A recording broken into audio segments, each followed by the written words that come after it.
لو جالك اتصال الساعة 3:30 بعد نص الليل من رقم مش متسجل ورقم غريب كده كل أرقامه زي بعض أو مكتوب برايفت نمبر، ما تردش.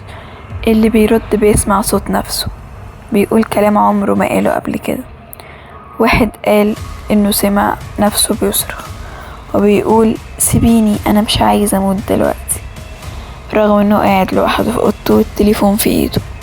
وبعد المكالمة بيبدأ يشوف نفس الرقم يتصل كل يوم نفس التوقيت، وكل يوم بيقرب أكتر. في بنت ردت وسألت مين، الصوت قال أنا تحت سريرك. من يومها ومحدش شافها تاني. لو الرقم ده اتصل بيك اقفل التليفون واقفل النور وما تردش، بس لو رن تاني يبقى خلاص هو وصل.